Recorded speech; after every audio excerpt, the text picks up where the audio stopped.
Welcome to Women Empowerment Wednesday. It's the May edition, and I'm so excited to be here. Do you know that the Small Business Administration celebrates May Week the first week in May? It honors small businesses across the United States. It's something they've been doing for quite a while. It's important that we celebrate small businesses because they are the fabric and the backbone, the lifeblood of all things business in the United States. So I have my glasses on, one, because I'm getting older and I can't see as well, but I wanted to bring some information to you because I think it's important that you understand how important you are as a woman-owned business or working in a corporation to support women-owned businesses. So according to an article that was published by the SBA, that the GDP for small and diverse businesses is $7.4 trillion. So small businesses impact $7.4 trillion with the GDP, as well as businesses also contribute to 44% of the economy. You have a stake at the table as a small and diverse business. I want to make sure to do a couple of things. One, today you're going to learn at Women Empowerment Wednesday, you're going to hear from two business owners, as well as someone that is working within a corporation to help you to grow. She's advocating, Barbie in particular, is advocating internally for you to grow and have a seat at the table for her company. But you must first step out on faith. So if you've not started a business today, I want you to pay attention. You're going to get some nuggets that are going to help you. Also, you're going to learn how to follow what's inside of you so that you know to make the right decisions for your business. And then lastly, you just got to walk boldly, audaciously into any room and know that you have everything you need to be successful. There's a couple other things that you're going to hear once you're watching today, but I'm so excited about today's episode of Women Empowerment Wednesday. I want you to stay tuned. It's going to be a ride, ladies. I got you this month. All right, we'll be right back. At Duke Energy, it is their privilege, policy, and practice to proactively seek and build relationships with diverse suppliers. Through supply diversity, they build relationships with diverse businesses capable of providing commodities and services at competitive prices. Those relationships also help to strengthen economic and improve business opportunities for everyone. This is done by their three-point approach. Educate customers and employees, assist customers, and improve performance. Thank you to Duke Energy for supporting Women Empowerment Wednesday. We're here with our first guest, and I'm excited because she's got a lot to bring to the table. I think you're definitely motivated by her story, her tenacity, and a lot of the things that she's got going on. I'll talk about spinning plates. So let's welcome Dr. Jennifer. I want you to tell us about your journey, your education, your career, and some of the things that you're doing right now. My career started all the way in Tallahassee. I opened my first business there. I started a drug testing business when I was at FSU. Mm. And I realized that as that business was growing and becoming in more demand, I had to make a determination whether or not I was going to stay in Tallahassee or move. So at that point in time, I moved, went to Tampa, got a second degree in biology. Within a year, I was down in podiatry school in Miami. So it was a really rush that I had to make that decision to be over and done with. I started my residency after I finished podiatry school down there in Miami. I was the first female that had been in that surgical position in probably 10 plus years. Wow. And I was the first woman to go to Russia for my fellowship. Wow. In 2005 at that time. Wow. So I finished that up, then I moved to DeLand to start my career. I met my husband in 2005, 2006 we were married. We opened up Crest Restaurant in 2008. Correct. I had a mid-career crisis, I guess you would call it, with always dealing on the sick side of medicine. Mm-hmm.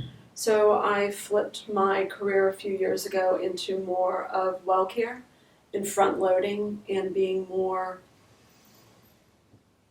attentive to helping patients regain their health. Yeah, I think that's being responsible just in being a medical position, because if you have the capacity to actually help them before they need the help. Mm-hmm. Correct. Right? And I love your philosophy that you have. And, you know, if you want me to help you, be willing to do the work it takes for me to help you. We really, it's a lifestyle medicine way of looking at patient care. Conventional medicine is, do you want a pill or do you want surgery? Right. And you're just the passive recipient.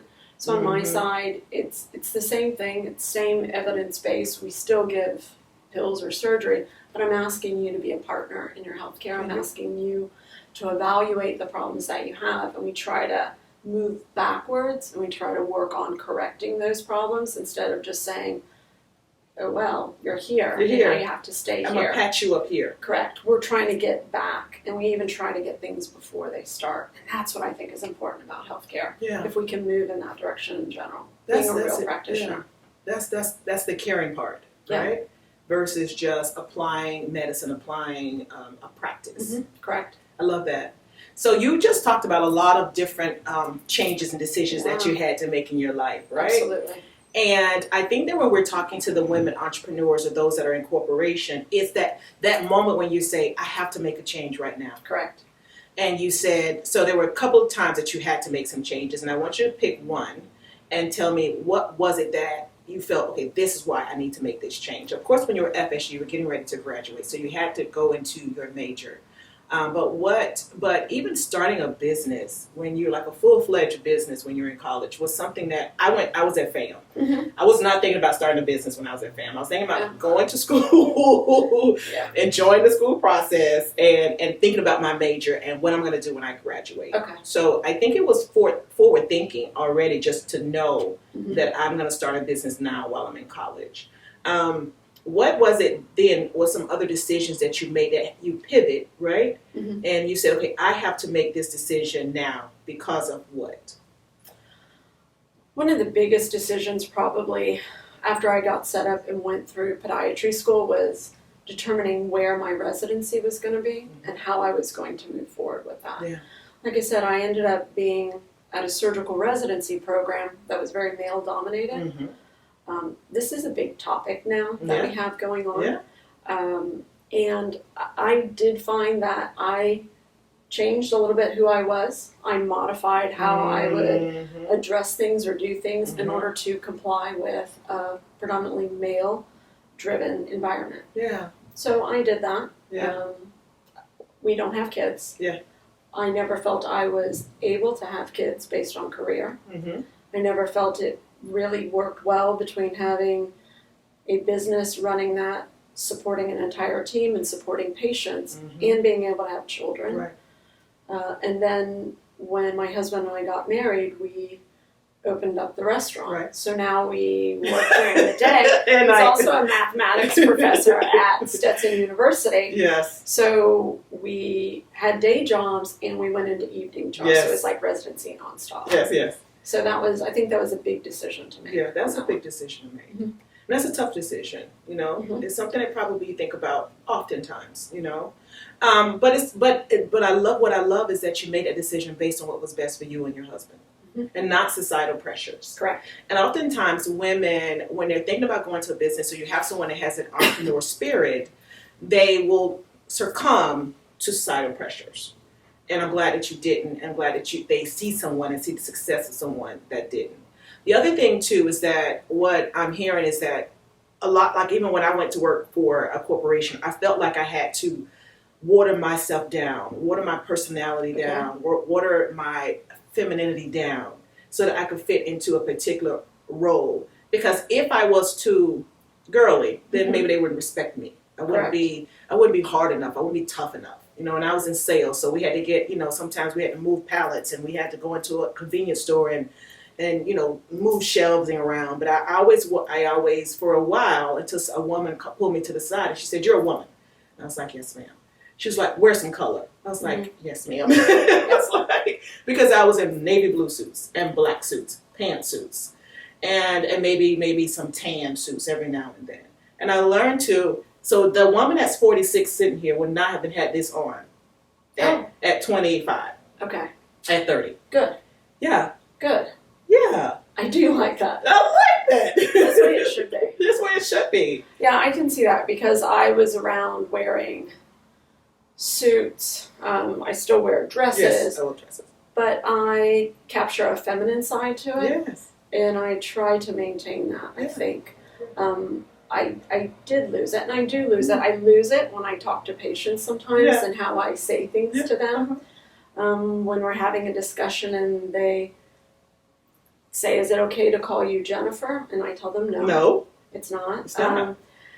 And it always catches them off guard because I don't think they call their primary care doctor No. Bob. Hey, Bob, how are you today? No. You don't. It's Dr. Gonzalez. Correct. It's Dr. Dewani. Correct. Period. Yeah. So we keep that, but then they know if I'm sitting at my chair and I roll back, especially if I put my arms up, they're in trouble. We're going to have a discussion now, and we're going to have everyone come to the table, and we're going to talk about the healthcare and why nothing was done. Right. But that's the way it needed to be. Yeah. I think I was in residency, and this was a great piece of advice. I had a orthopedic surgeon who was taking us through our rotations, and he came up to me and he said, "We're going to go into the room, and you're going to be in with a bunch of men, and I need you to realize something, that when you go into the room and the patient is looking around and everyone's giving medical advice, Mhm. they're going to look to the person that they think is the smartest and holds the most power. Mhm. You need to learn how to gain that point where they look at you, Mm. whether it's how you stand, how you talk, Mhm. what you say, Mhm. the way you talk to someone in that room. Owning your power. Yes, and you had to get it, and it was never given to you.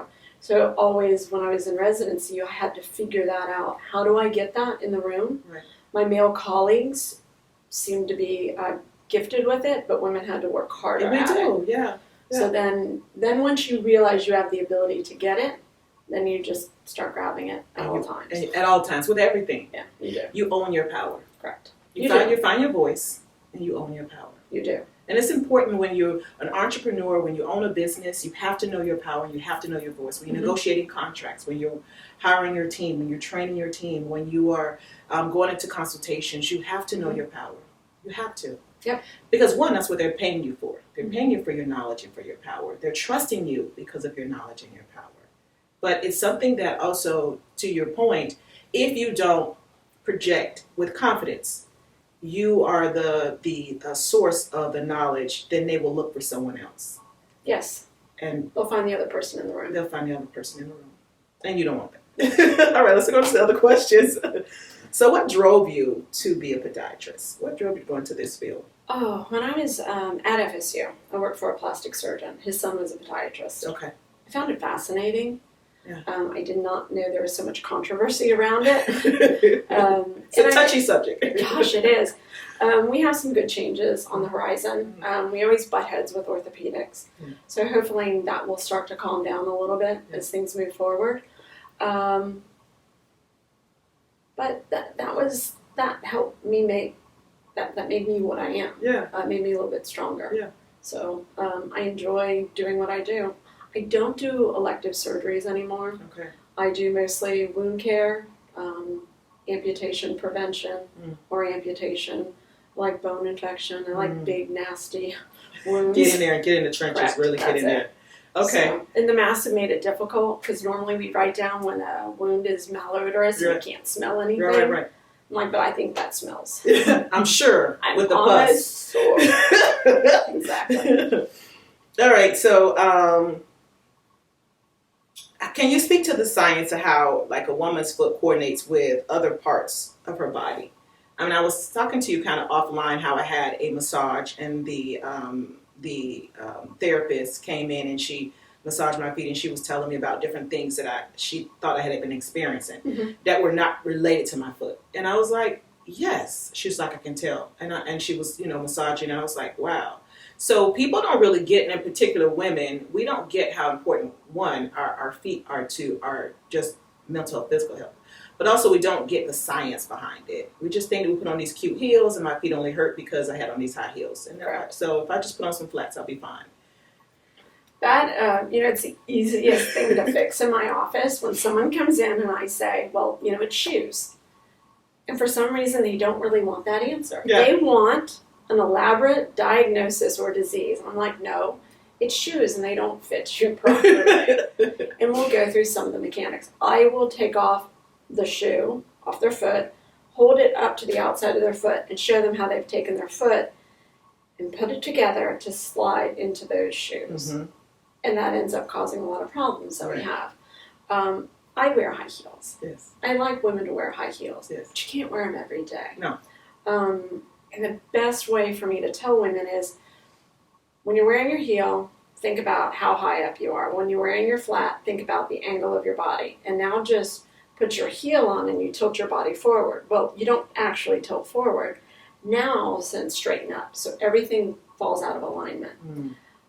Lower back issues are really common with me, and patients start to present with numbness in their toes, Mm. and they think it's based on their shoes down there, but actually it's their heels and the way they start to position with their lower back. Wow. And then all of a sudden I'm telling them, take a few days off your heels, alternate your times. If you need to wear your heels for an event and you think you have to, wear them. But don't stay in them all day long. Right. You know, I'm wearing heels now. Yeah. I do Yeah, nice. I do a lot of times. Yes. And my patients can hear me in the office. They know when I'm wearing heels because the clicking goes down the hallway. Yeah. But I also understand that I've got to respect my body. When it hurts, I need to make a change. So I do that, and I try to just tell women sometimes it's as simple as wearing a supportive shoe. Don't wear running shoes. If running isn't your sport, wear walking shoes. Oh, okay, that's good. Yep. I tell my older patients all the time when they get shoes and they get a cute pair of Skechers, and I said, that's awesome. What was the woman like in the commercial? She Right. weighed like 105 pounds and Right. she was 19. Right. You're 68 and you're not Right. 105 Yeah, pounds. got a little weight on you. We need to get a shoe that can support that, Right. not the Yeah. For The appearance. commercial. Right. correct. So it's just helping them. Yeah. It's navigating how you need to secure your health. Yeah. And that's why they need to come to you. I'm gonna actually have my daughter come see you because she's flat footed. Mhm.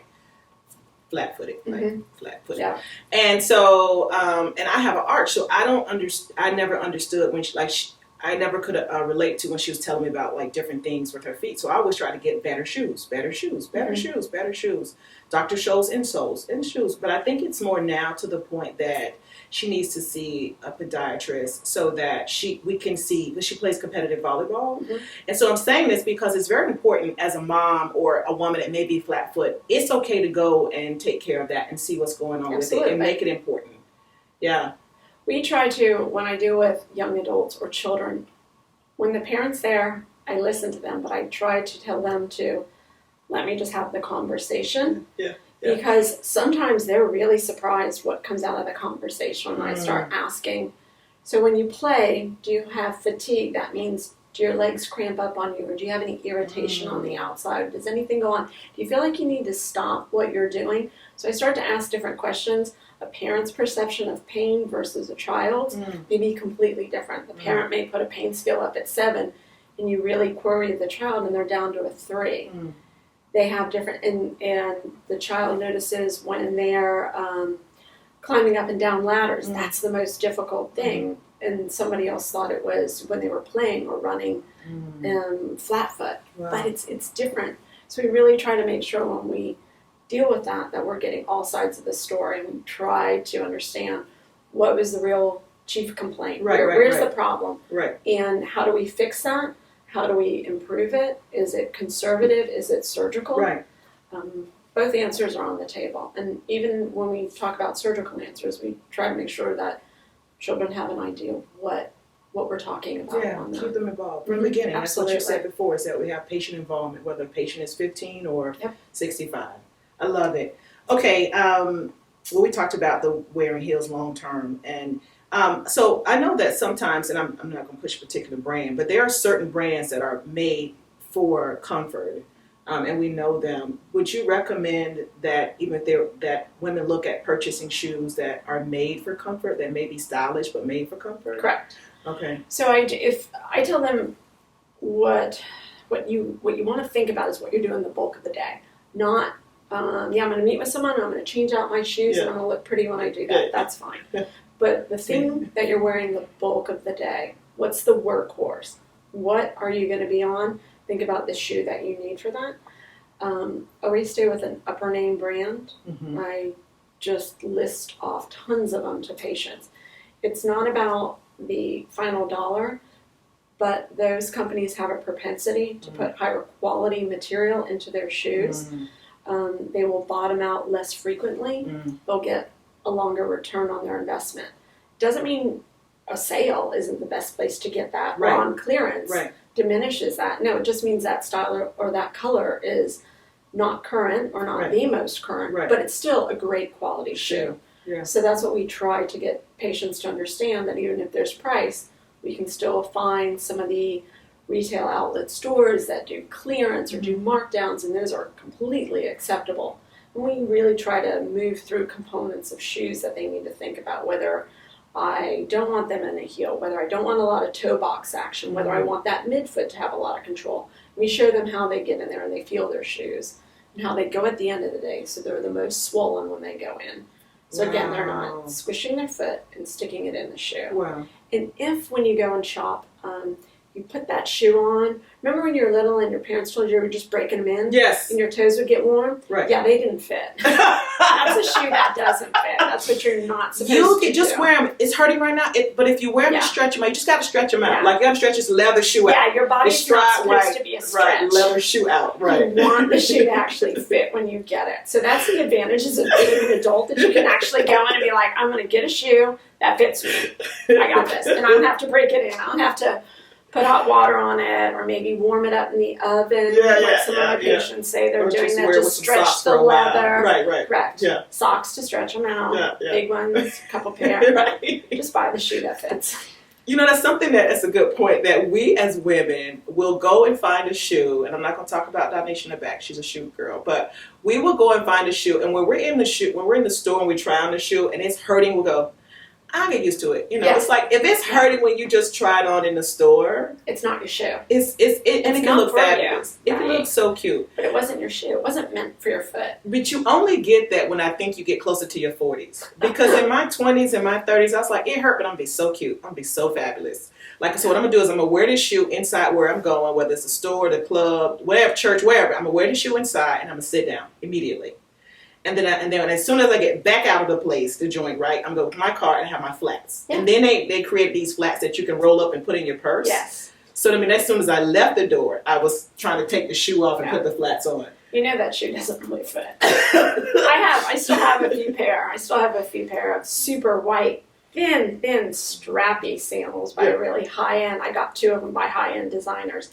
And I look at them and I'm thinking, wow, how does my foot even stay on that platform? I don't even know, because I'm looking at this teeny little strap, which is great. But I'm like, I don't know. Right. So now, flash forward, I'm 50, 51. Right. And you look fabulous. I'm like, I don't think I'm going to wear those, but they're still in the closet. I actually pulled out a pair of the black ones the other day. Just in case. Wore it just for that moment, and then that was it. So I understand you have to do it. But the workhorse should not be like that. Should be a comfortable shoe.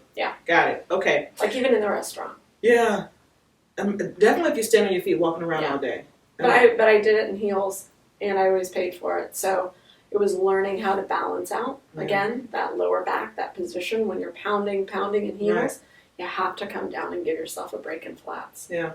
I think as women, we think, I'll deal with it later, so if my back is going to hurt because of this, it's little things, little incremental things. Every day wearing that shoe, incrementally, how does it affect your back? How does it affect your posture? How does it affect your, your organs, like, incrementally?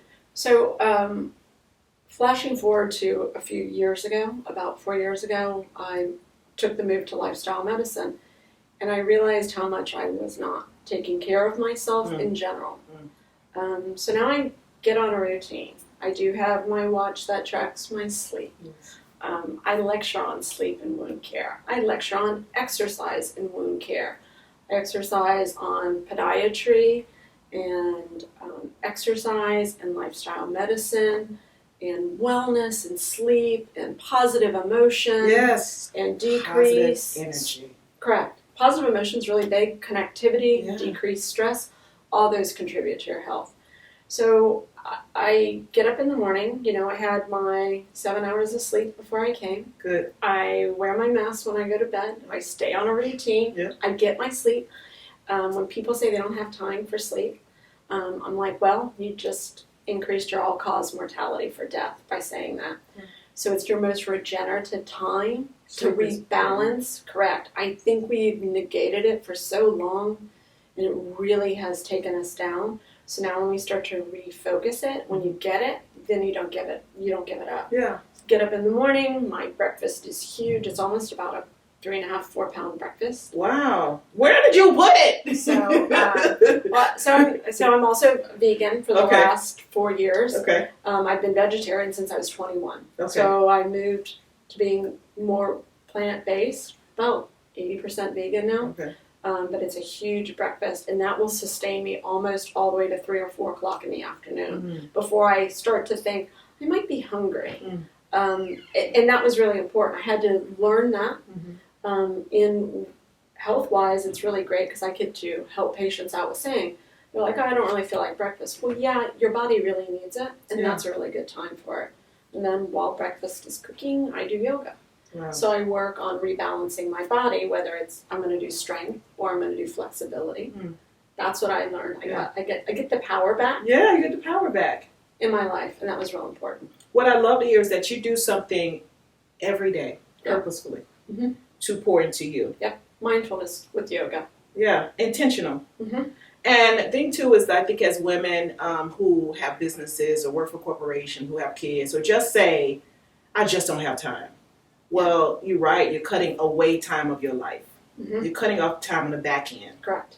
So you're You need right. to If you make keep time. saying that, you don't have time. And you don't have power. Right. So Who's if you running were, the show? correct, if you wanted that power, you would readdress it and Right. you would figure out how it made you stronger and better. And that's where you sink that energy into it. Yeah. You know, if you go to bed at a reasonable time and wake up at a reasonable time, when you're up and you're on point. Yeah. And you're stronger and you're Right. more determined to get things done. But and you you're can do versus it. sluggish because you didn't get Yeah. enough sleep. Yeah. day after day. Correct. Yeah, I've had those days. I don't have those. I sleep. I go to bed like 10:30 if I can help it, and I'm gonna get up at like 6:30. Mhm. But so I try and get 7-8 hours every night. But on weekends, this chick take a nap. Okay. When the 3-year-old lays down and take a nap, Mama lay down and take a nap. And so and that's Saturday and Sunday. I'm a nap sleep person. I've always been a person that likes to sleep, but I don't do, I think, the exercising like I should. So I'm definitely going to incorporate that back. Try to find that in your morning if you can, if you have that time. If even you can drift maybe even 10 minutes earlier, just to give yourself whatever you need to do. I think that's important for just overall mental Starting the day off and right. physical too. Yeah. So it doesn't have to be I'm going to get hot and sweaty and it's going to be terrible. Right. You can just do some strengthening Okay. that strengthens your mind and your body at the same time. Yeah. You'll enjoy it. Yeah. You really will. They tell you to have an attitude of gratitude when you start your day, right? But it's bigger than having an attitude of gratitude. It's about having a purposeful mindset that you want to start your day and be intentional about your health, your mental health, your physical health, and owning and controlling that. And then having positive energy that whatever happens that day, we'll figure it out. Yep. We'll just figure it out. And I know you have that a lot because between having a practice Yeah. and then having a restaurant, Yep. I know a lot of times you're like, we'll just figure it out. So words of intent, I think, are important, Mm. and I do have those. And I have a random word generator that I use. So today's word was savor. Savor. I instantly changed it to wine. So later on this evening, I'm going to savor some good wine. Yeah. So I love the way my mind took that one. Didn't even stay long on healthy. It's like, oh, let's have a nice bottle later on. Okay, that's your game plan. So Working towards it. yeah, that's it. So I'm going to stay focused. Everything's going to be calm and great. And I'm going to enjoy that thing that I want. But yeah, so savor was mine today. I like it. Calm was yesterday. I like it. And I think it does help Mm. when you start to focus or if something drifts you. Mm-hmm. I go back to that and I'm like, I'm going to savor that bottle of wine. Yeah. Whatever happens today, I'm savor that Yep. wine. I'm going to be calm. I'm gonna be you know? calm today. I'm going to think beautiful thoughts. You Yeah. know, whatever they come up Yeah. on that side. Yeah. All right. Could we go right back into the questions? What is some things that you know now that you wish you knew before you started your practice? I think we really touched on that Mhm. was the controversy around podiatry and orthopedics. Yeah. I wish I would have known a little bit more about that. The town that I live in DeLand, is my great aunts had lived there, Okay. So that's why I went back to this area. So I knew DeLand. I did not know, I was coming from Miami, I did not know Totally different. I was going to be put into a situation which is pretty much an old boys club. Uh-huh. Mm-hmm. And it was rough. Yeah. And I was one of the few female surgeons at the hospital. Still am. Yeah. Longest running female practice in that area on that side. It's just been a difficult battle. I wish I would have known it a little bit more. I wish I would have done more research to prepare me. I may have been stronger. Yeah, that's important to do the research. So if you're a small business or a woman-owned business or you're in a corporation, you're thinking about transitioning or you're going into a different field, or if you just want to take your business to the next level, research and develop it is the most critical part. R&D is the most critical part to to be success. It's like understanding your foundation, right? And then once you understand and have a stronger foundation, then you can set whatever it is on something more stable. But I think that's what's interesting, and I'm going to be very transparent, is that I heard you say that it was kind of a good old boys club, and that's something that women of all ethnicities are facing in certain industry, in construction, in medicine, Correct. In law, still even in law. It's just as women, you got to understand that there are culturally and systematically some barriers that you're going to have to go up against. In saying that, there was a gentleman who, when I was thinking about opening up my medical practice and opening up the building in the physical location, he was very different. He's like, well, yeah, you get a loan. That's what you do as a business owner. You go get a loan. And just go to the bank and get a loan. Correct. He kept on saying it so casual of that's what you do. Right. That's what we all have done. That's what everybody else down there has. Yeah.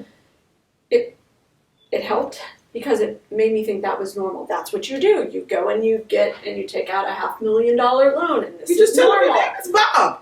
Go to the bank. So, since then, I've realized that women don't do that in business, and I think that is unfortunate for them. Yeah. They don't present themselves to banks appropriately. No. I don't think they take the time to do it. They rely on themselves or their family members Correct. to help support their businesses. Mhm. They will not scale Yeah. because they're scared to take out loans. But men do. So why do men keep on doing it and we keep on watching on the sidelines? Right. So now that I've done it, it's sort of like now I try to encourage other women. Yeah. Go. Okay, so the bank said no. Fine. Go to another one. Find another one. Right. The banks I had said yes. I was fortunate to be able to shift and say, I want the best price. Yeah. So that was nice. That was nice. So it was really good. So that's what I guess that's a power moment of Yeah, another power moment. inspiring women Yeah. to do the difficult. Yeah.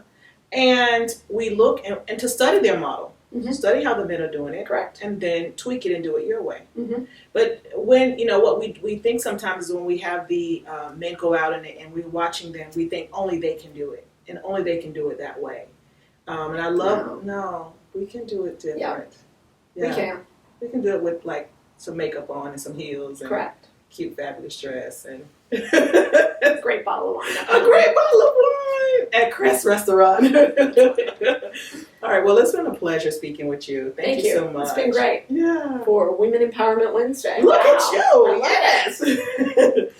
We're excited to have you here, and we will put up your contact information so they'll know how to get in contact with you. I'm bringing 2 people to see you very soon. I don't know what your openings look like, but I know I got to bring my daughter immediately and then someone else because I think it's important that we take care of our bodies. And that's the whole thing about Women Empowerment Wednesday is I wanted to make sure that it was holistic, and holistic means every part of your body, mind, and soul.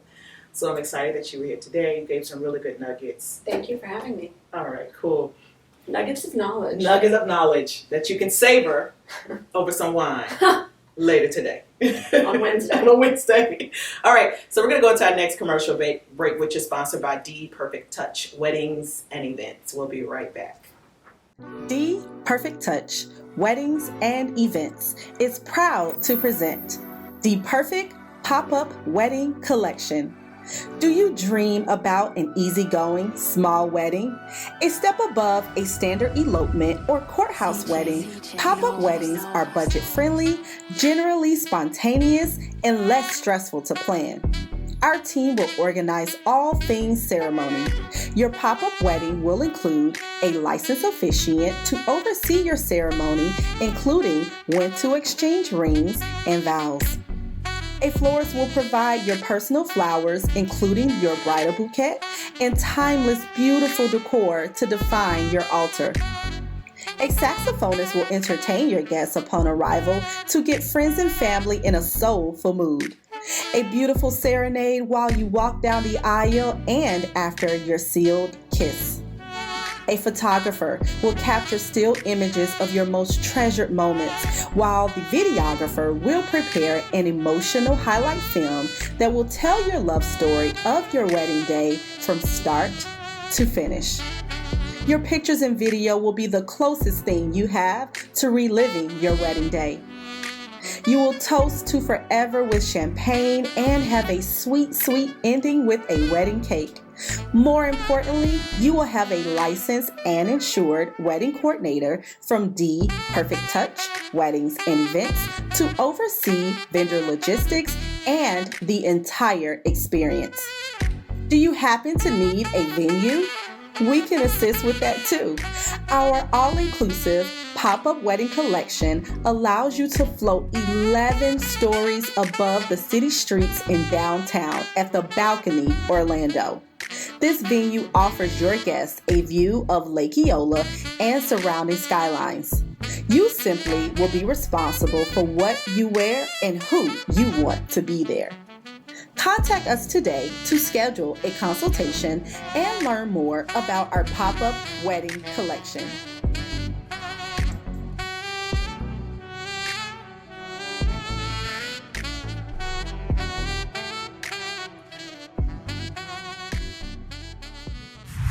We are back, and I'm so excited. We have our next guest with us. We had D Perfect Touch was our sponsor. We just came out of that break, and now we're here with Barbie. And I'm excited because, one, I love the industry that you're going to talk about, and it's amazing how much this woman has traveled and done projects all over the South and the Midwest. You should have a lot of frequent flyer miles, I'm sure. But so we're going to talk, so we're going to get to know you first, right? So Barbie, can you tell us who you are and your education, your career, and then kind of how did you get here? Mm-hmm. Yes.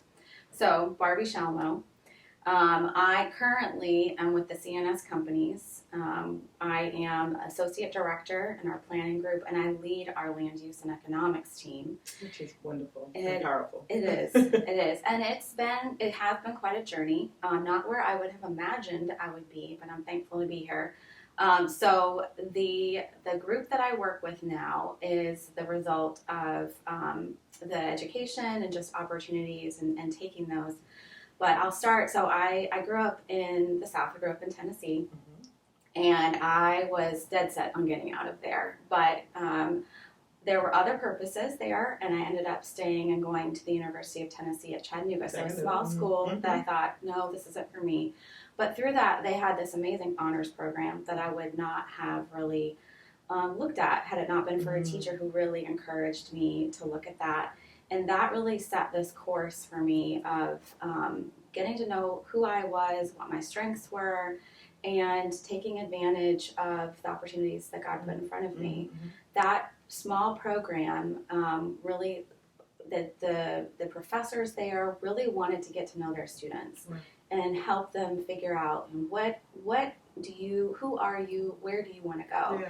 And through that, one of the professors, the director, said, I really want you to apply for the scholarship program. And it turns out that it was a national scholarship, the Truman Scholarship. And I was like, there's no way that some girl from Tennessee going to this small state school is even material for this. But in the end, I started researching it. And it was pre-law at the time. And then I did a little bit of internship. And I was like, I do not think this is not for me. Yeah.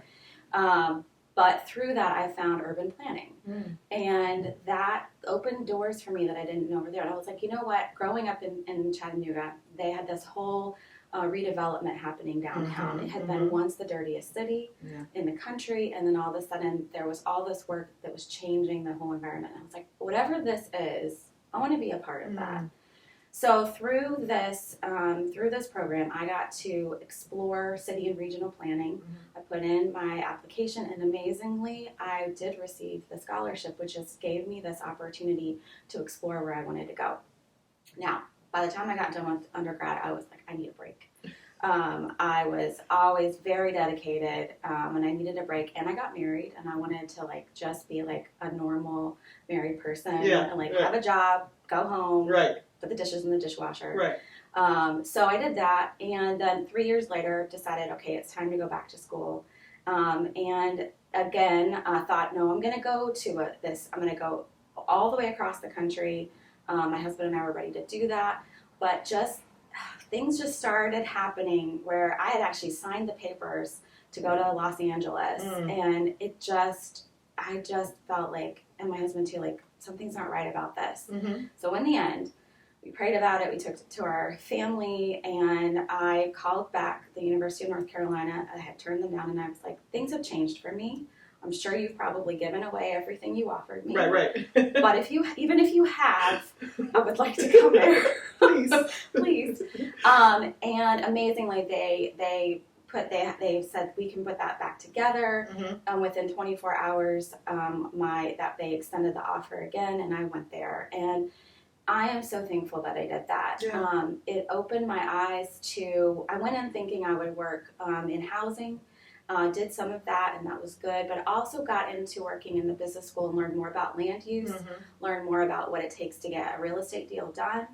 And I wasn't sure how that would work. I still wanted to be involved in the public sector.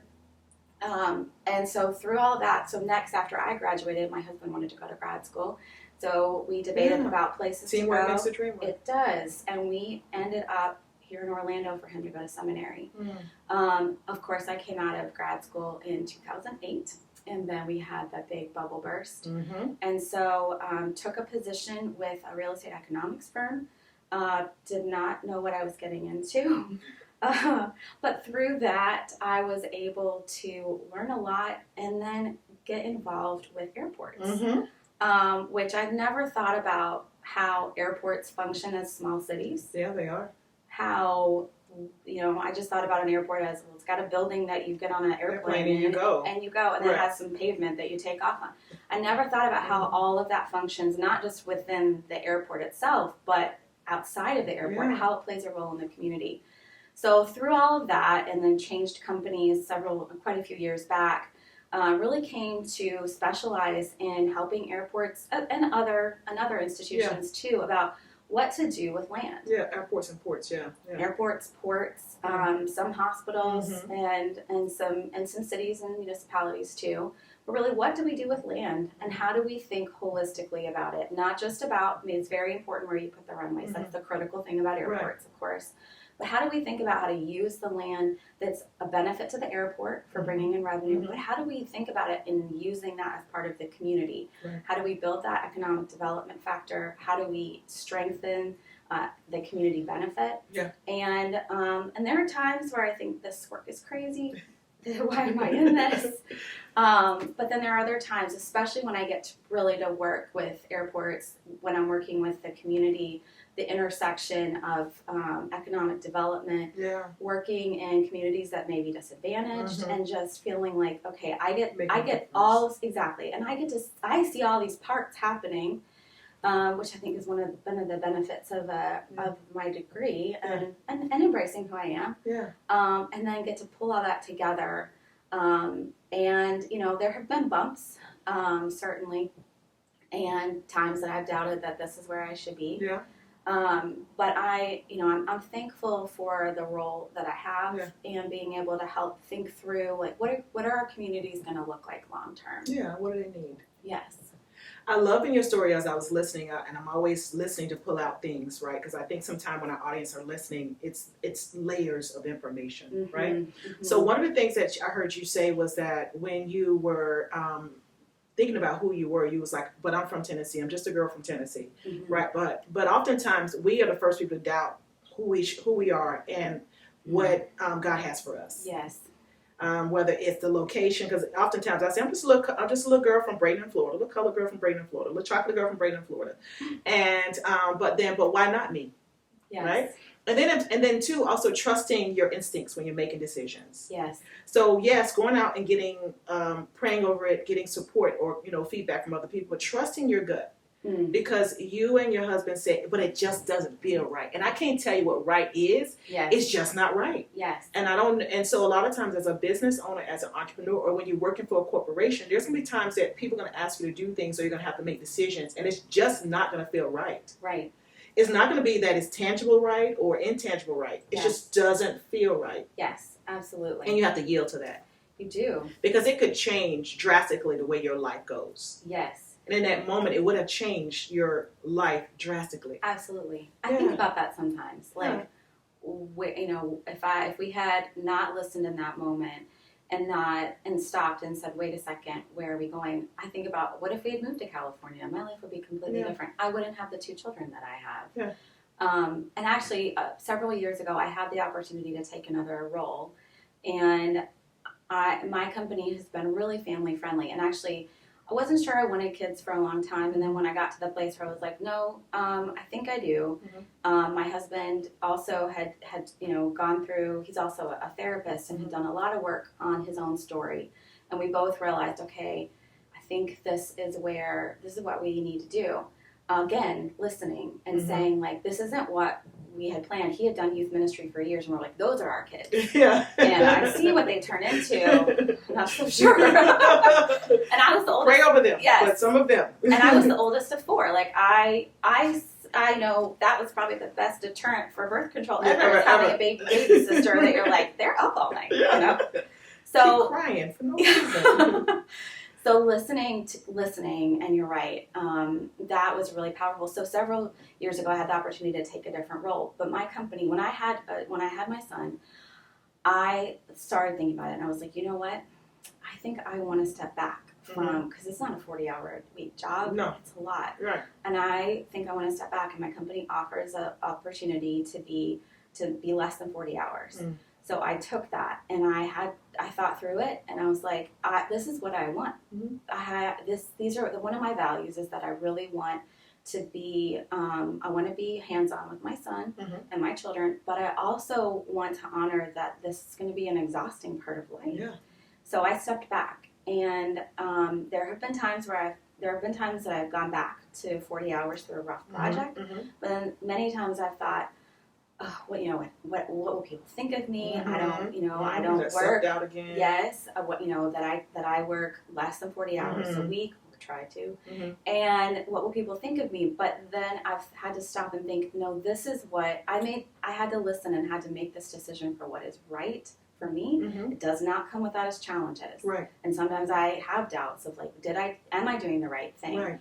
But for what I want at this part of my life, it's worth making that whatever that sacrifice is, or what I think that sacrifice is in my head of what people are going to think of me, or how I'm going to be viewed as some, less than dedicated as a professional, but I'm not. Right. But you're exactly right. Trying, like, leaning into who we are and believing that we know, and that we are, we're pursuing by listening to what we feel God is prompting us to, and just listening to ourselves. That's where power is. Yeah. I think the thing is that I read your resume, and I think I counted maybe like 30 different projects in like 18 different states, right? Your intellectual property is unlike anyone else's, right? That you've taken the time to amass. So if you work on a project, if you think about, if you work 20 hours, someone that doesn't have your intellect or your experience, it might need 2 of them to work 40 hours. So as women, we must give ourselves credit for what we work to achieve. And then when you're in, and you have seasons, ebb and flows. So in this season, your biggest investment is not CNS companies. Your biggest investment is your kids and your family. So in this season of your life, you have to invest mostly in your biggest investment. But what I love about your company, and that's why your company is the only company that we've had 2 representatives. That's amazing. Because I really respect CNS service. I really believe in it, because Kai said the same thing.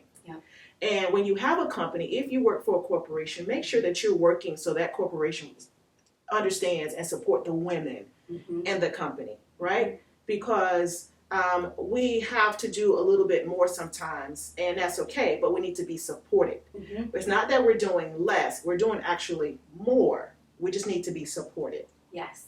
You know, so there was some transition several years ago, a number of years ago now, and I stepped into this lead role for the land use and economics practice. And in the debate on whether to take that on internally, the head of our aviation group actually said to me directly in this conference room, he was like, I truly believe when I look out over our company that it is the people who are working as part-time professionals that they seem to even get more done. Mm-hmm.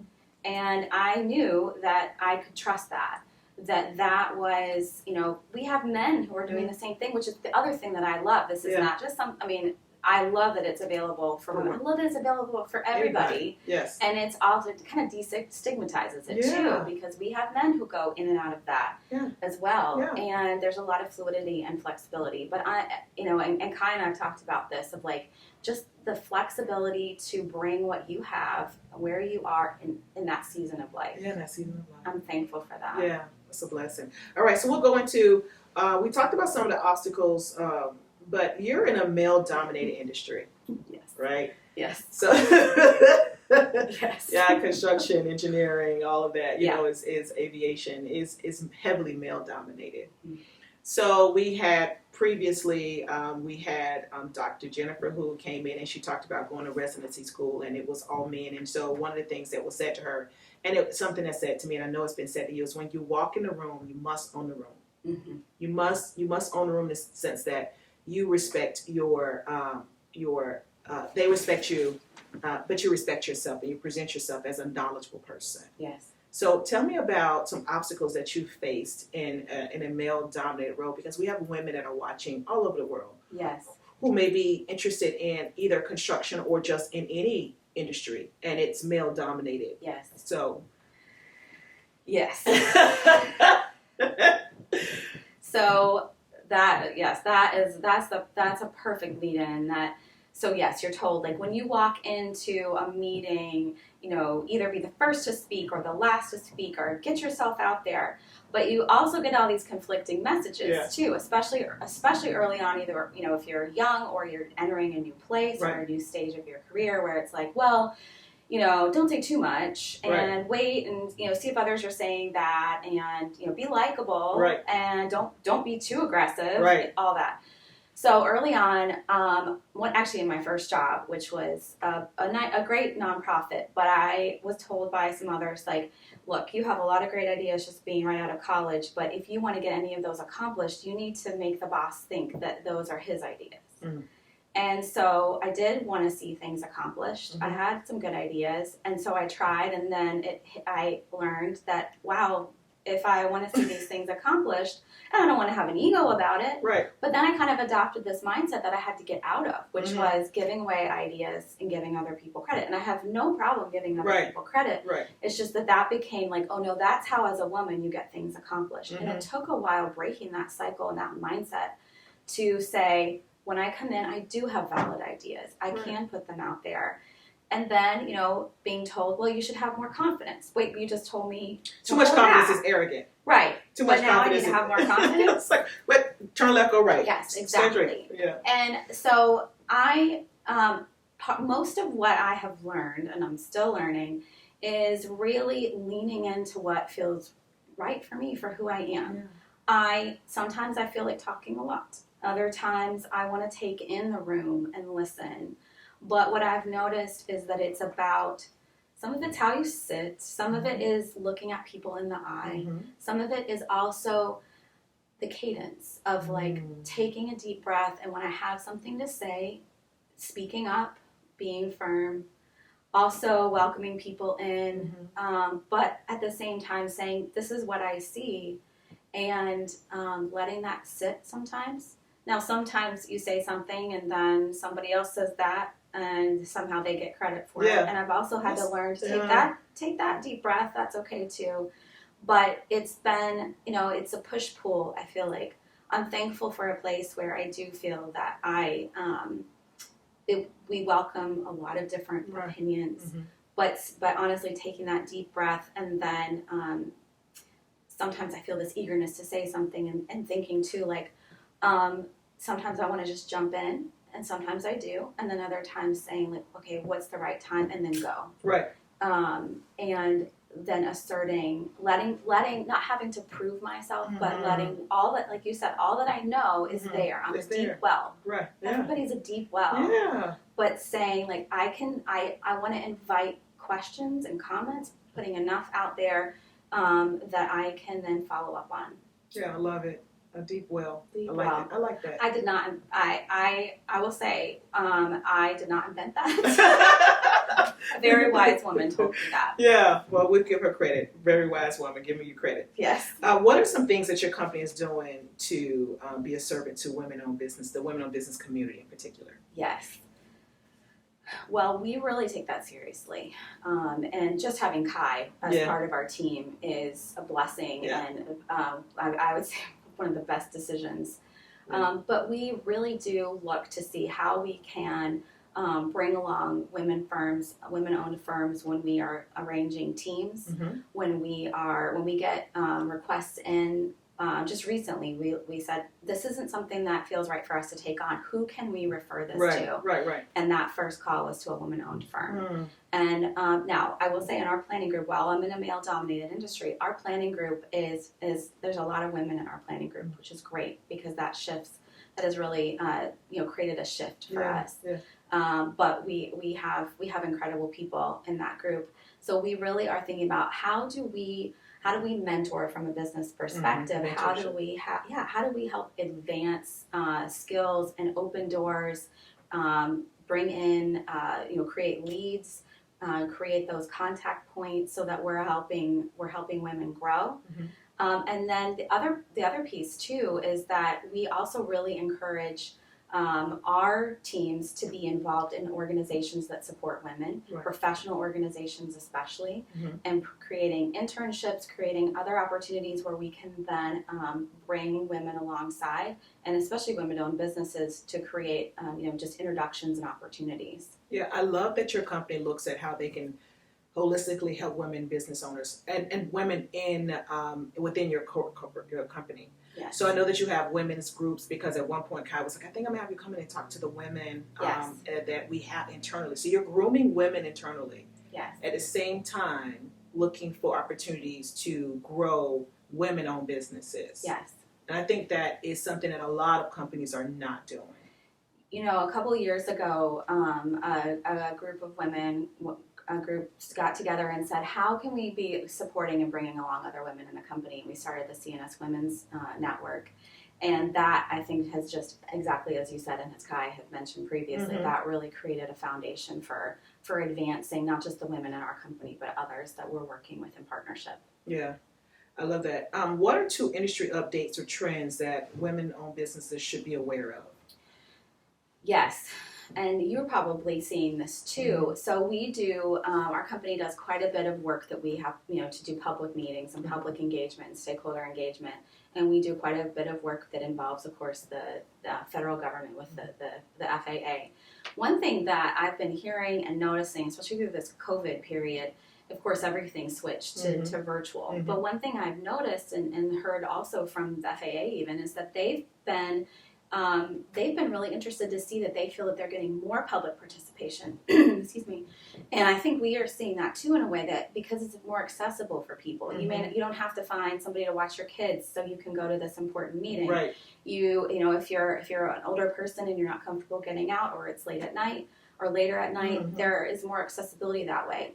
I also think there's something so powerful about being in person, but I think a trend that's here to stay is the hybrid model. Yes, where we have virtual capacity for conferences, for public meetings, for we have that virtual capacity that's promoted, as well as an in-person component if that's what works for people. Yeah. I think that's an important trend that we all need to be prepared for. Right. But I think especially as women look out over the landscape, whatever industry people are in, I think there's going to be a new hybrid component that's just part of regular life from here on out.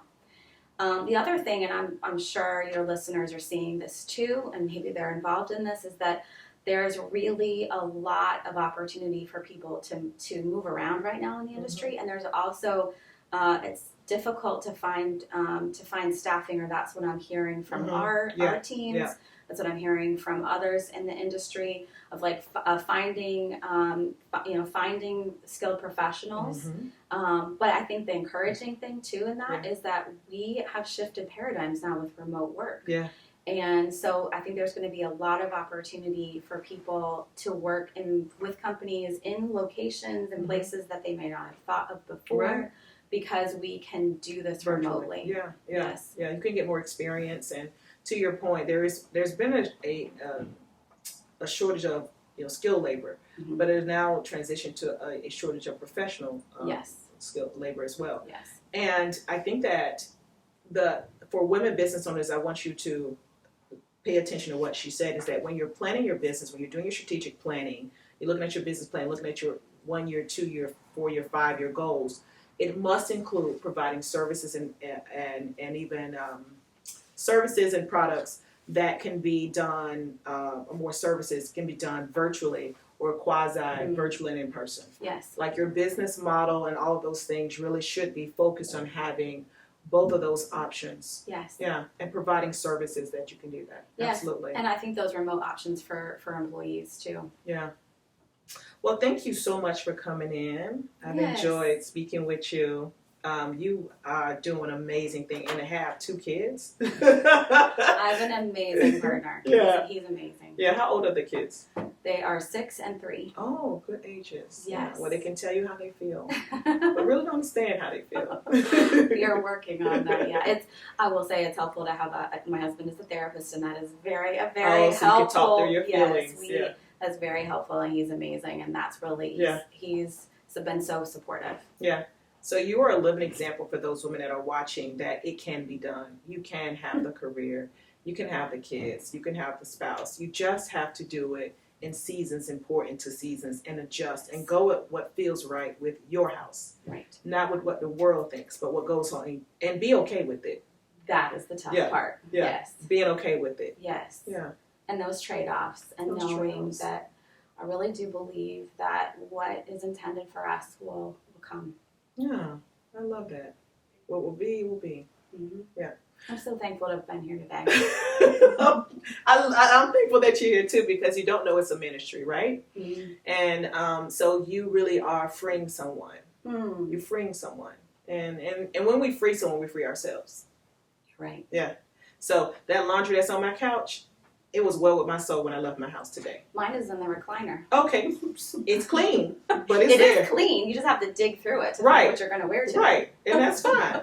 But I gave myself permission this morning when I left my house, and I said, I'm okay with that. Yes. Because the kids got to school, they Yes. both had their lunches, they both are healthy, Yes. the house is upright and not Yes. in shambles. Yes. The business is functioning, everyone on the team is healthy. My family's healthy. When I look at the bigger picture of life, Yes.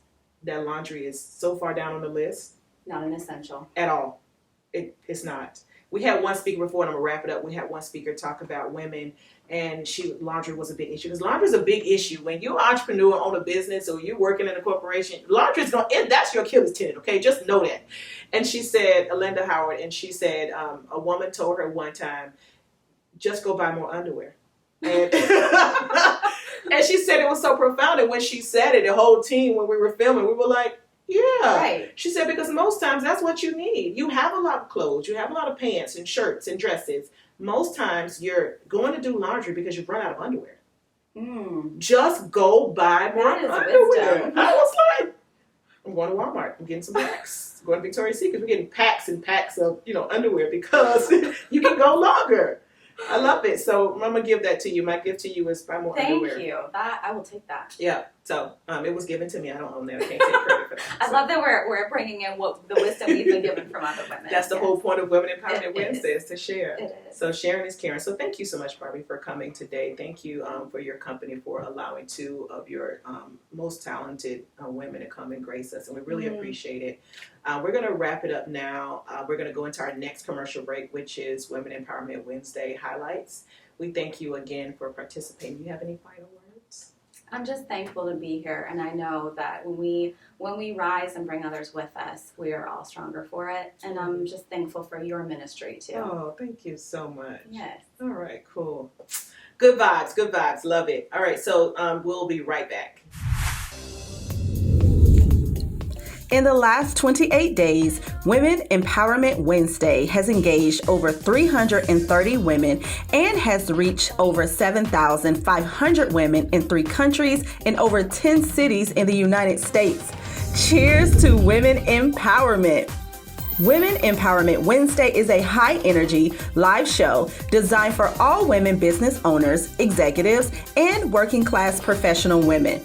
Being a woman of color in construction and now in architectural engineering, where you don't find very many of us, you are the unicorn. Yeah. And so people very often think, well, you're here because of a program, you're here because of a need, and especially right now with supply of diversity and overall topics of diversity being such a hot topic, people are like, oh yeah, you're here because of this issue. Right. And so I think getting past that to show people that, one, I have the integrity, I have the experience, I have the skills to be here. And I always say, when you're in whatever role you're in, you must own it. 3D Strategic Management is passionate about highlighting issues, concerns, and stimulating the whole woman, mind, body, and soul. Can you give the ladies that are watching 3 tools as entrepreneurs that they need to be successful? Well, based on my experiences and what I have learned in life, I would say the first one is to really plan out your business. Second, I would say to be very adaptable because we're experiencing something in life now that no business was prepared to do, but you had to adapt. And I would say be focused. If you're focused on what you want to accomplish, you will get there. Owner and CEO Kimberly Rozier Jean-Louis gracefully moderates a panel of top industry speakers from Fortune 1000 companies, large government agencies, and local resource partners on powerful topics. Nevertheless, when you're starting fresh and you have a small business and you're trying to grow it, everybody does everything. Yes. There's no such thing as I only do this, you only Right. do that.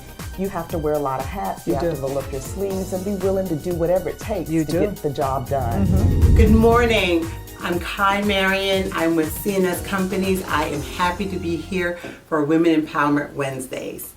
Good morning. I am Vernice Atkins Bradley with Vodum Construction.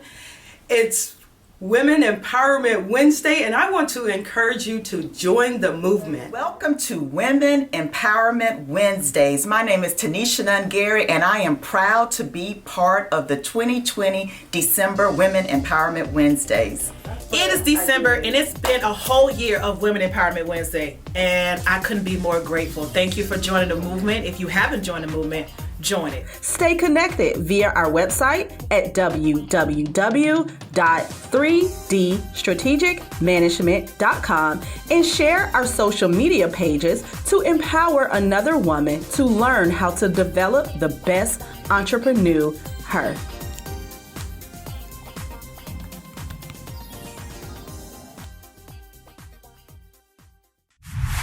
All right, we are back. We just had our commercial from Women Empowerment Wednesday, which is why we're here today. So we're happy to have you here today. It's funny how God works and He brings people together, because you were at a farmer's market and you ran into Michelle and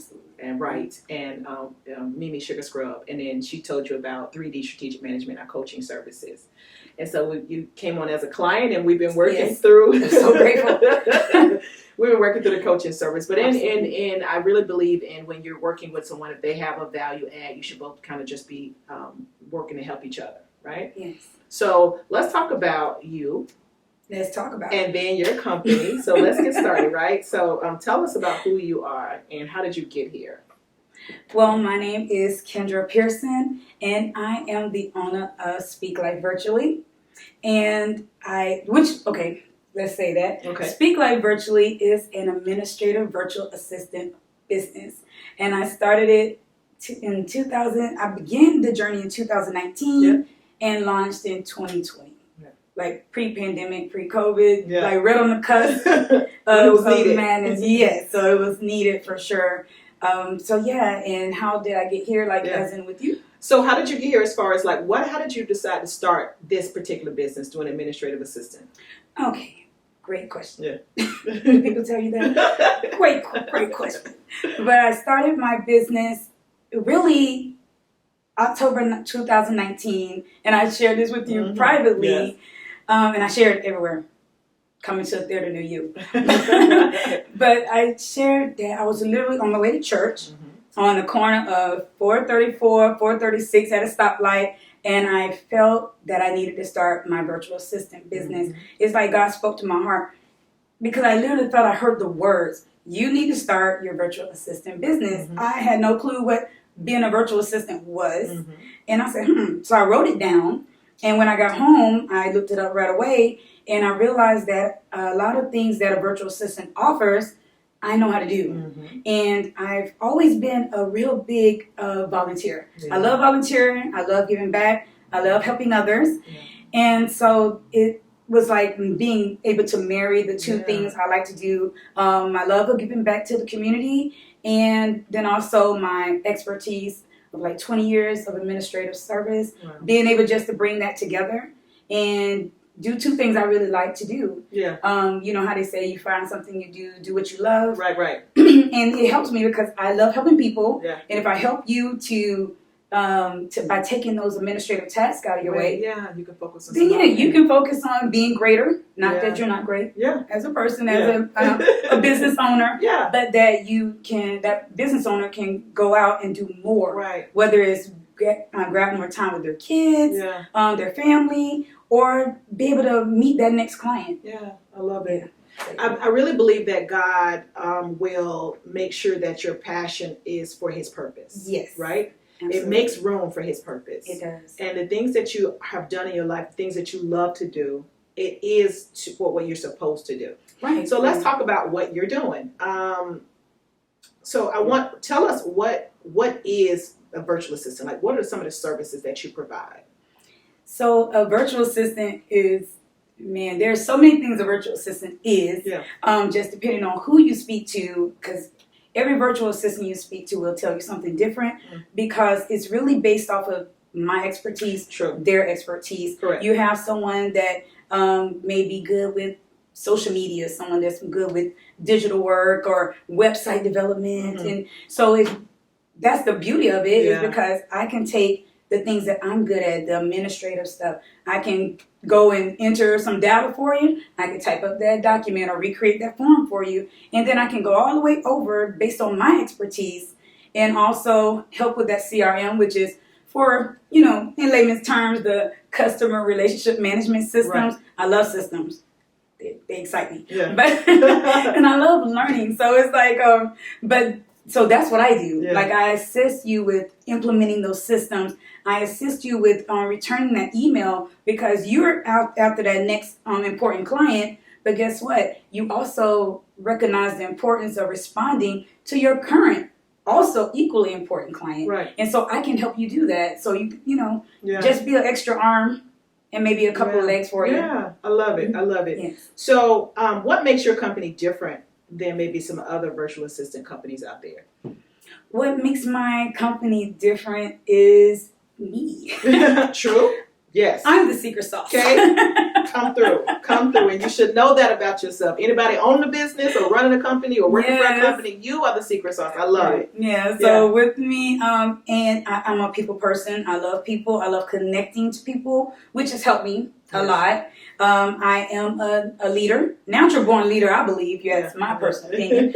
But I am a leader. I have done so much leadership development, and I believe all business owners are leaders. Right. So not only am I a leader myself, but I also know how to work with other leaders, helping to see what their vision is, helping them to move forward in their vision, because I have to understand you to work for you. Correct. To speak sometimes even as you, as I'm answering an email back. So that's something that makes me different, and my love of learning. Yes.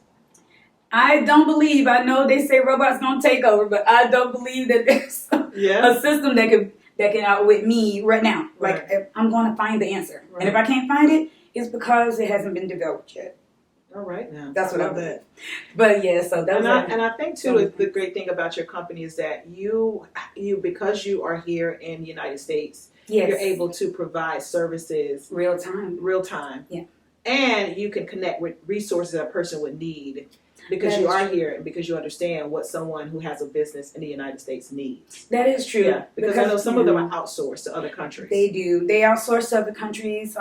A lot of times because of costs. You can definitely get, because someone else's economy, their currency is lesser. So you can get a virtual assistant that is offshore that for cheaper than you would someone that's based in the U.S. But you pay for what you get. But you're paying for what you get. You're paying to have to deal with the time difference. You're also paying sometimes with the language barrier.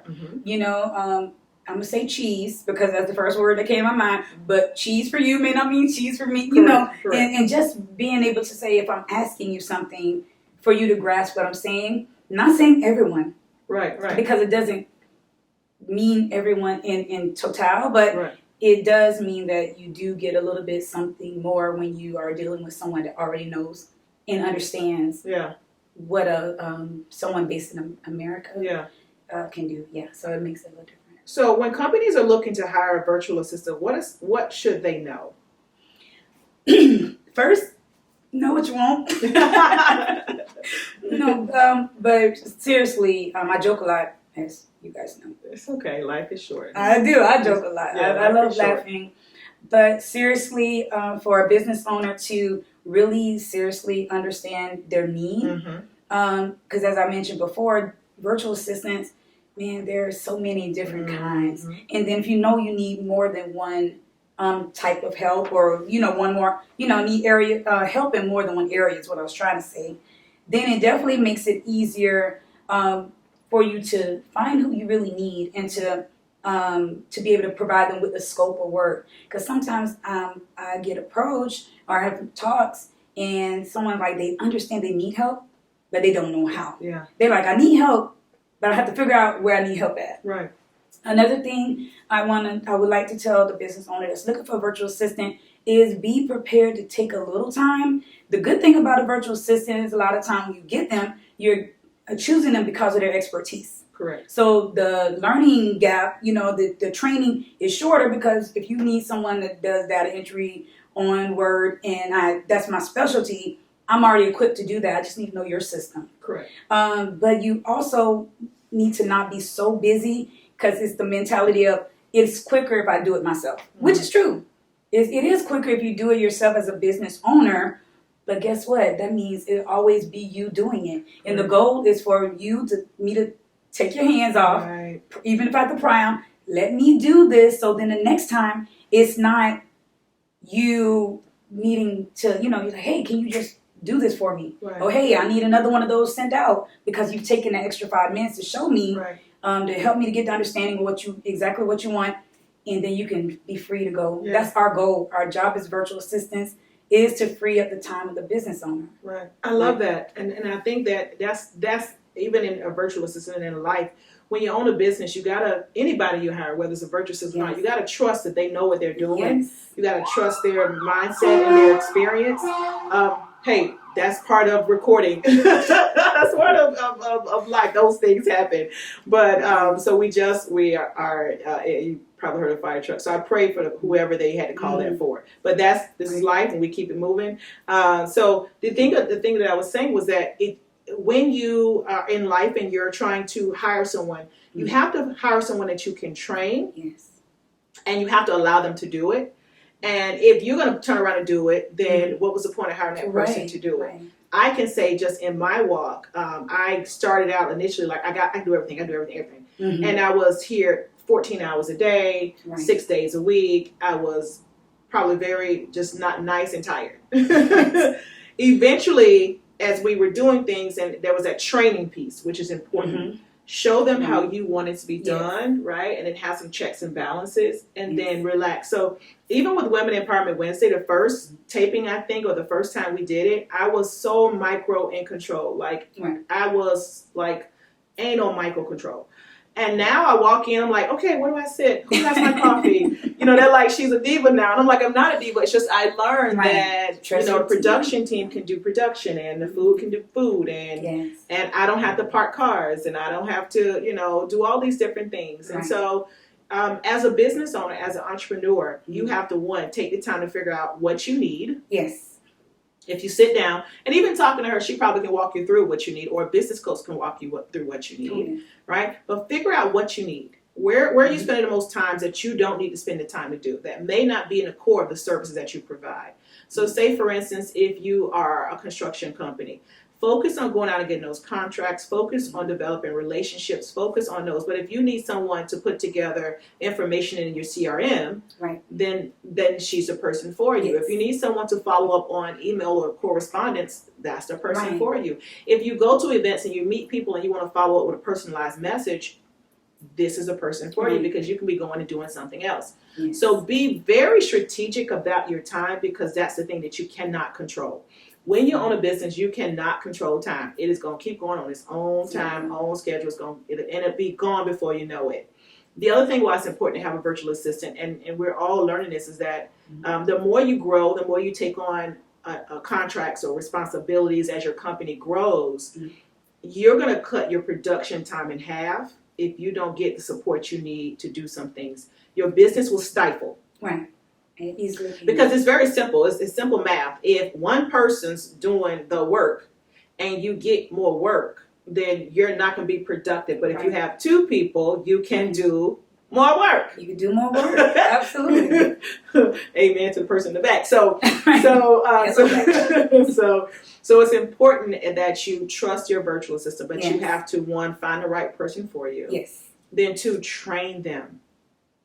Train them, and then once you train them, it's on autopilot at that point. It's autopilot, and the training period, as I mentioned before, is that much shorter because we're already coming in with expertise, experience, knowledge base ourselves. And the other thing, like you mentioned with the production and bringing in someone to assist you, is that the return on investment when hiring a virtual assistant is a great investment because you don't have that overhead that you would with the full. I'm sorry, you guys, employees with the full-time employee. You don't really have that. We bring our own equipment to the party. So you don't have to worry about buying the equipment, renting the office space for us.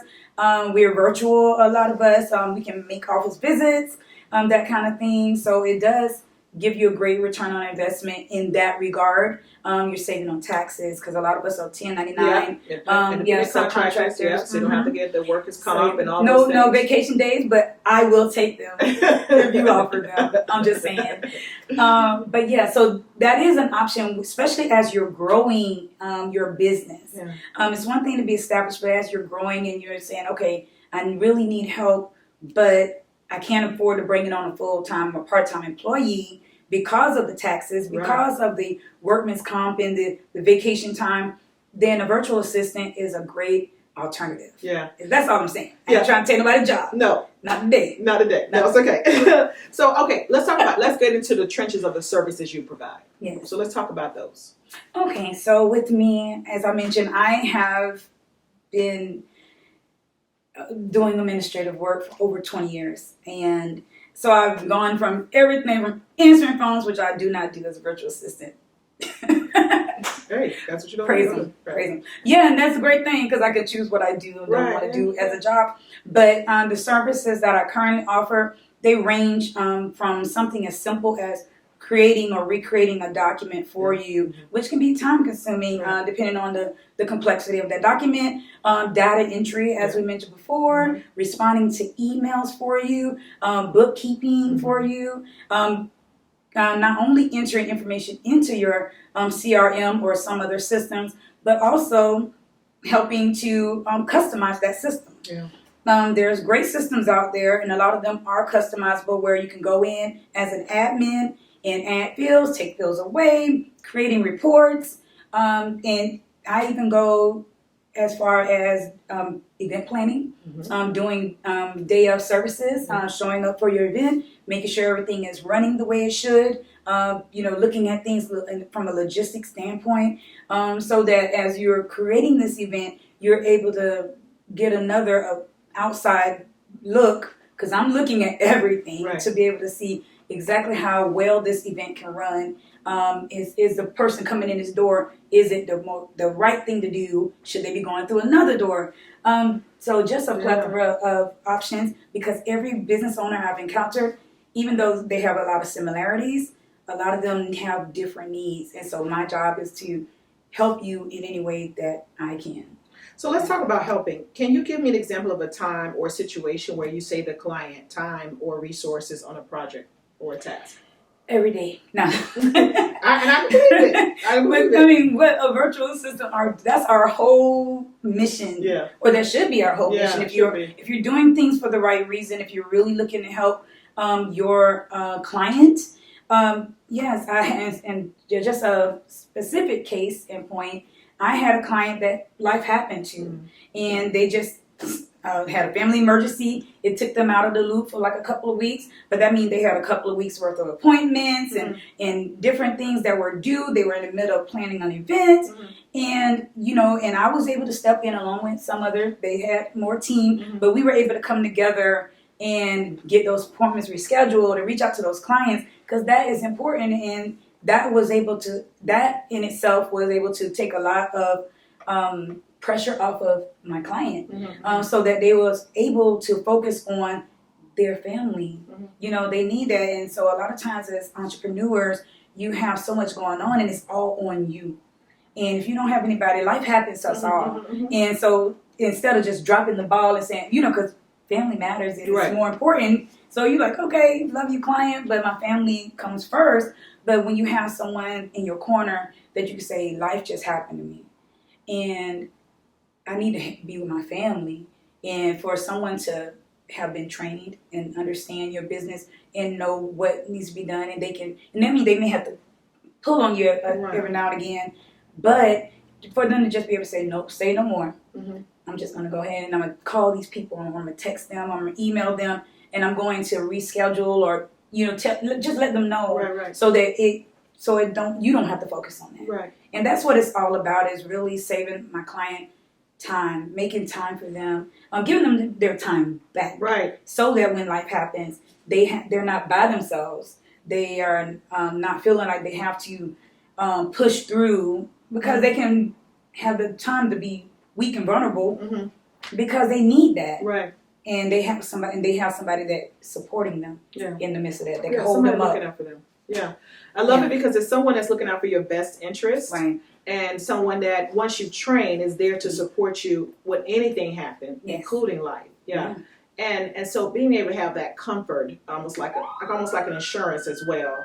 So life happening right now. Life happening right now. And you know what you do? You adjust and you keep on. Keep on moving on. So that's where we're living in this world where those things happen. And you can do nothing about it. You can't do nothing about it, but keep moving. That's all you can do, is keep moving. You adjust to whatever it is, and you just keep moving. Like they say, that's the word of 2020 was pivot. Yes. Pivot and keep moving forward. Yeah. So we're going to definitely give your contact information. We're getting ready to wrap up. We really enjoy it. Our next sponsor break is from 3D Strategic Management. But I want to give you a last word. Is there anything that you'd like to share with everyone before we leave out? That wasn't it to be. I know. So we told, and I love it, keeping it 100. So we gave them all the questions so they can kind of be ready. Yes. So now I'm just giving her a chance to just say anything she wants to say about her company as her business coach, so she can promote her services. I'm going to hear about this on Monday, y'all. Yes, so when we have our next strategic meeting, I'm like, Chick, I gave you a chance to talk about your business, and you want to ask me about questions. So I went into, I'm now going from Women Empowerment Wednesday host, sponsor of the event, to her business coach. Yes. So, and that's one of the things we're talking about is marketing, branding, and different things like that. And some other operational things we're working on with your business. But now, as your business coach, because now I got to stay in business coach mode. As your business coach, you have a chance to address an international audience. Yes. What would you like to say about your business or about your services or about you? Final words. Right. Okay. So my final words would be, I'm so grateful for this opportunity for one. Thank God for business coaches. Okay, so you might want to reach out if you need one. But in saying that, realistically, virtual assistants are here to help you. I'm here to help you. That's what Speak Like Virtually is all about. And actually, the life is in Speak Life Virtually is spelled LYFE, which stands for leading by example, yielding to the Spirit, falling forward always, and edifying others. And so that's a model that I try to lead by and live by.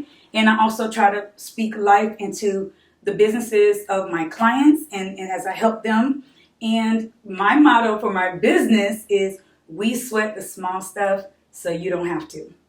Yay! I love it! I love it! I'm like, bring it out. You got it. I know you got it. Bring it out now. Yes. So I'm very excited. Okay, so we're going to go get into our next commercial break. It's been a pleasure having you here. Thank you. Oh, my pleasure. And we will be right back. 3D Strategic Management is a full-service business development firm. The team has over 21 years of experience in project management, event planning, supplier development, public relations, business-focused training, government relations, and youth entrepreneurship programs, just to name a few. The team is qualified to design customized services and solutions. They are strategically developed comprehensive business training workshops. They deliver measurable results and sustainable growth for their clients. The team has managed collectively over 20 large conferences with a total of over 15,000 participants. 3D Strategic Management has been the primary conference coordinator for several events, including the United States Department of Commerce Minority Business Development Program held at Disney in January 9, 2020. Also, they planned a virtual business conference for the African American Chamber of Commerce of Central Florida, just to name a few. So we are closing up our episode with May. Really enjoyed the three women that we had speaking today. Each one of them had a common theme, and I hope you caught it, because if you didn't, I'm going to give it to you, right? There was two things. One is that you have to center yourself, and you have to remove distractions, and you have to be open to what God or even just what your spirit is telling you to do, right? So we heard that from Dr. Jennifer when she was in Tallahassee at FSU interning, and she was interning for a plastic surgeon's office. Things happen, you can't get words out anyway. But she had the opportunity to meet his son, who had a podiatrist practice, and that's the direction that she went. We heard from Barbie, who was in college and she was studying law, and she realized that wasn't the direction she wanted to go in. So her spirit was telling her that's not what she's supposed to be doing. The same thing with Kendra. Kendra was riding in her car, had a moment, aha moment that Oprah talks about, and it was sat in her lap that she should be a virtual assistant. So my business owners and those in corporate America, if you just remove distractions, then you can hear and you can move in the direction that you're supposed to go. The other thing is about being able to have peace with whatever decisions you make in your life. Just know that whatever you're supposed to do, it's the path that you're supposed to take. It is your path. So while you can ask different people their perspectives or their opinions, you ultimately have to sit down, sit still, and make the best decision for yourself. We heard it from Dr. Jennifer about whether or not she should have a child, and she ultimately decided that wasn't a route that her and her husband wanted to go. Their baby is Crest Restaurant on top of her law practice, and he's teaching and different other things. We heard that from Barbie when her and her husband decided whether or not they were going to have kids, and they decided to have two. So you can have the life that you want to have. You have to decide what that life is going to be, and then you have to give yourself permission to live that life boldly, audaciously, without compromise. And so those are the two things we heard today from our speakers. I hope you were encouraged. I hope that you continue to follow us, like us, share us. We're doing this for you. We want to give you women so that you get the holistic experience. So you heard from a podiatrist who talked about taking care of your feet, but taking care of your body. You heard from Barbie, who works for a construction company, but some of the things that she had to twist and turns and ebb and flow of her life. And then we heard from Kendra, who's a virtual assistant, who you can call to be able to have somebody to lean on if you're a small business owner. So these are the resources that we want to bring to you. It is my passion and my purpose to help you grow as a woman-owned business and as a woman in corporate America. I hope you've enjoyed this show, and I look forward to you seeing us next month. Bye.